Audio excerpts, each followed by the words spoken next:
Desde la República Dominicana soy Ivonne Ferreras. En estos días, a propósito del caso Coral, de los casos de corrupción que nosotros hemos estado siguiendo, del giro que han dado los acontecimientos, hay un tema que un poco se ha dejado sobre la mesa, sin embargo, no deja de ser bastante preocupante. Y ese tema está allá, está en la frontera. Siempre ha sido un gran problema para República Dominicana. Siempre han sido muy tensas las relaciones de los dos países que comparten esta isla. Pero ahora hay un elemento interesante que se agrega y que tiene que ver con el tema del río Masacre. Esto, por supuesto, abre un nuevo capítulo en términos de las relaciones dominico-haitianas, porque sus aguas, que son nacidas en territorio dominicano, sirven de frontera en todo el nordeste del país y son noticia, por supuesto, desde que trascendió que en territorio haitiano se construye un canal ahí en la zona de Juana Méndez, donde se desvían las aguas del río. Las aguas del río se desvían para fines agrícolas. Algunos sectores, bueno, han interpretado esa noticia, esa información como un atentado a la soberanía. Y si bien es cierto, la forma de cómo se manejaron las cosas, como ya nos habíamos referido anteriormente, respecto al caso de los haitianos, sin siquiera informar, sin hablar, sin preguntar, sin consensuar con los dominicanos, el asunto, el tratamiento que habría que darle debe ser distinto a lo que algunos están pretendiendo. A propósito de todo eso, entonces yo creo que es oportuno, como decía, en una reflexión interesantísima sobre la situación, el Centro por la Reflexión y Acción Social, Padre Juan Montalvo, que son este grupo de curas jesuitas que ha trabajado mucho en la zona a manera de que las relaciones con dominico-haitianas puedan ser lo más asequibles, lo más cordiales posible.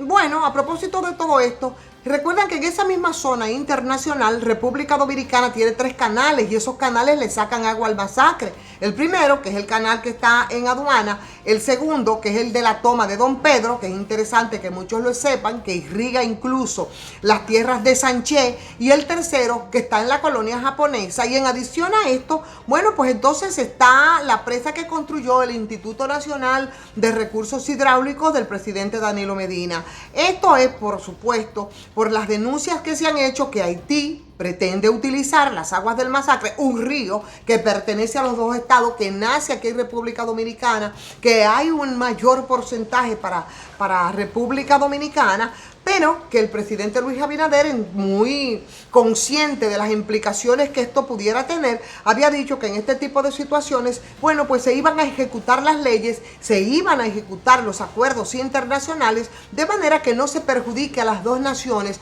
en el tratamiento del tema.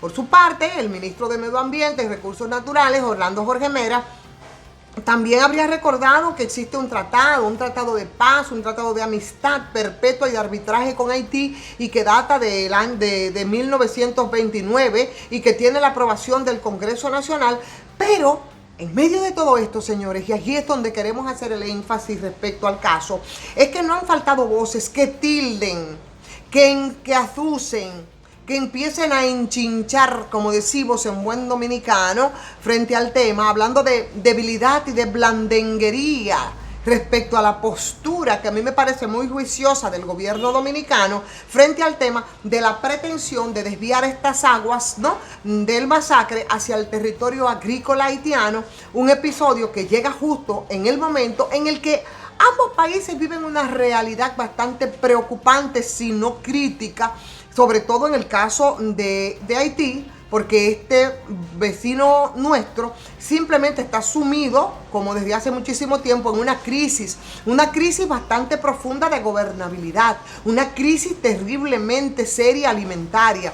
Y, por supuesto, ¿qué pasa en Haití? Bueno, ese desorden económico que impera, ese desorden político, social, sin esperanzas de salida, por lo menos en el corto plazo. Entonces, una realidad que pudiera ser caldo de cultivo para que puedan emerger todos los negocios ilícitos, todas las pandillas, todo el narcotráfico. En tanto, sectores opositores haitianos están unidos en reclamar la denuncia del presidente Jovenel Moïse.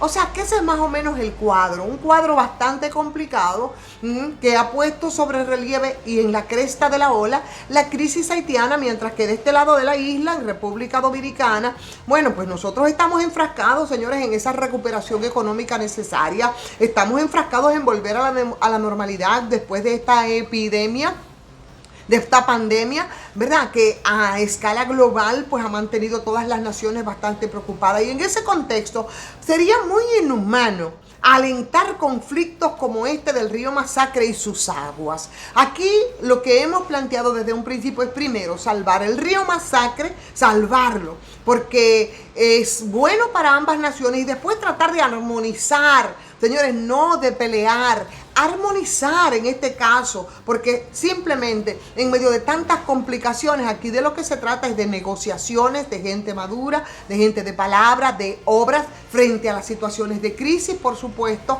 y ese tiempo de diálogo fructífero que debe imperar, más que de confrontaciones estériles. No es tiempo, de verdad, para los que están traficando y nadando en ríos revueltos. No es tiempo de dar pie a provocaciones pseudonacionalistas. No es el momento. Yo creo que es el momento de buscar soluciones, porque eso no suma, eso no ayuda, eso resta, eso no multiplica. Entonces, si no dividen más, y ese discurso yo no creo que es lo que debe imperar. Me parece muy importante la posición de República Dominicana, esta República Dominicana y Haití, que son dos naciones que comparten una misma isla, y de una vez y por todas, yo creo que ambas naciones deben asumir, elaborar una agenda binacional, pero que sea una agenda binacional con visión a corto, a mediano, a largo plazo. Esa es la única alternativa viable frente a los problemas que tenemos, y eso supone, señores, buena voluntad política, y esa buena voluntad política debe imperar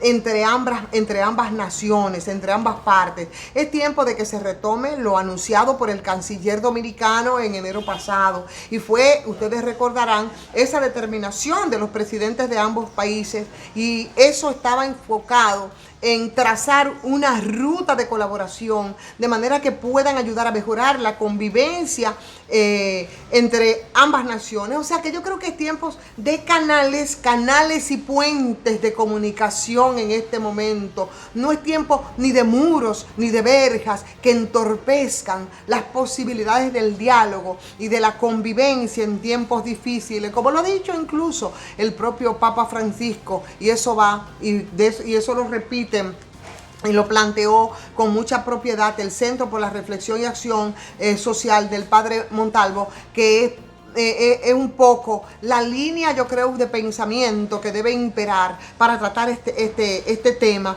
que podría entonces salirse de las manos. Ahora que estaremos más tiempo en casa durante el año escolar, hagamos un uso más eficiente de la energía. Aprovecha al máximo la luz natural y apaga los bombillos que no utilices. Solo deja encendidos los dispositivos electrónicos para las clases. Evita abrir y cerrar con frecuencia la nevera. Un año escolar con energía depende de todos. Edesur, toda nuestra energía para que vivas mejor.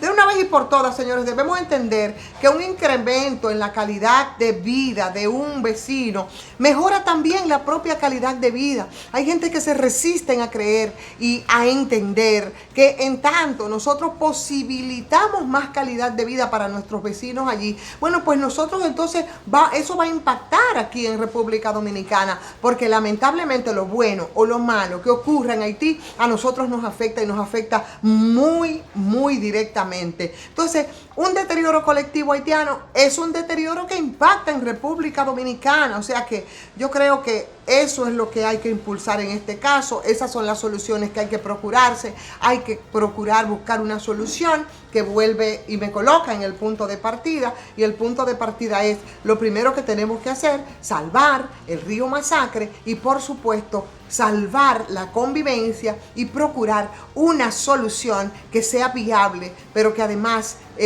sea aceptable y tenga un impacto positivo tanto para Haití como para República Dominicana. Hay otro tema que, por supuesto, es de ámbito internacional, pero que tiene un impacto increíble en los países de la región. Se trata de Colombia. Hay quienes hablan ya incluso de la colombianización de muchos países de América Latina. Hay quienes dicen que ¿por qué en este momento continúan las protestas en Colombia? Señores, continúan las protestas en Colombia, continúan las movilizaciones, pero son movilizaciones que fueron retrasadas entre octubre y diciembre del año 2019. Fueron truncadas por la pandemia. O sea, lo que está ocurriendo ahora en ese país sudamericano no es algo nuevo. Es algo que viene ocurriendo desde el 2019, como ha ocurrido en muchos países de América Latina, que empezó con Chile, se lo hemos contado muchas veces.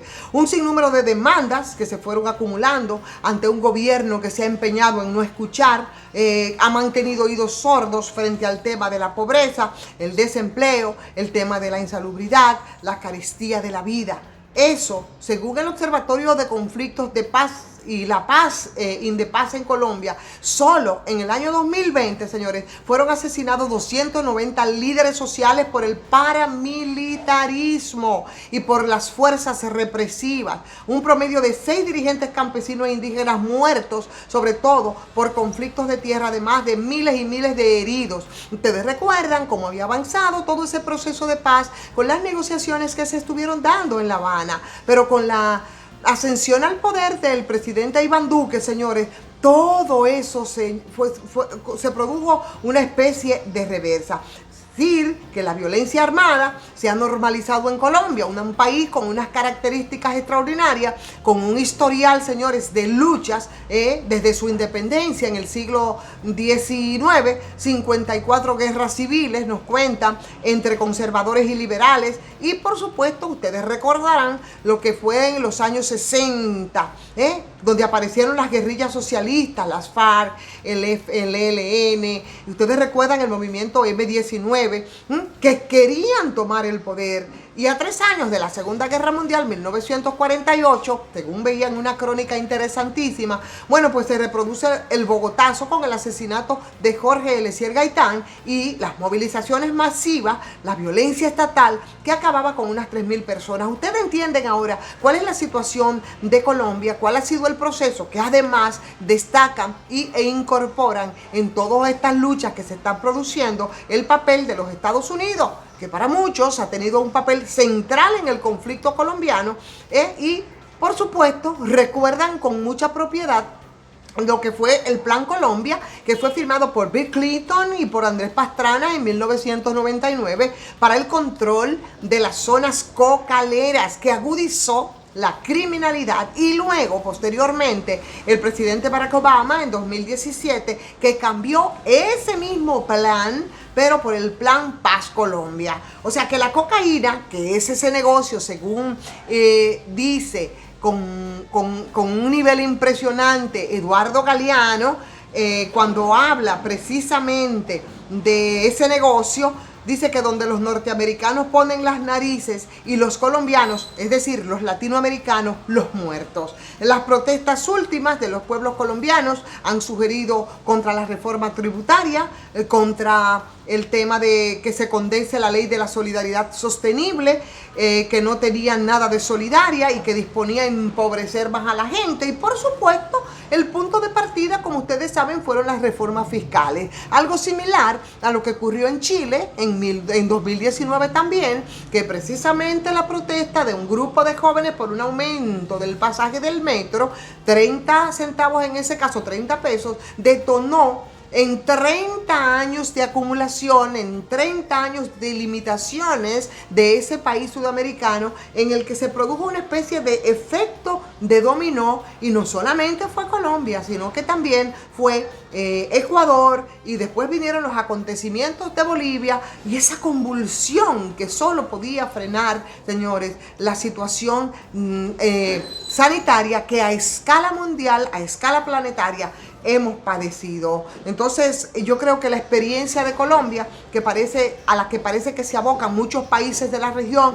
con todo el tema de la reforma fiscal, porque parece que en medio de la profundización y agudización de la crisis, aquí solamente hay dos salidas, o las deudas o las reformas fiscales, y en eso un punto medio habría que buscarse para que toda esa carga no vaya precisamente sobre los más vulnerables, sobre los más empobrecidos. Hay que estar atentos y hay que estar alerta.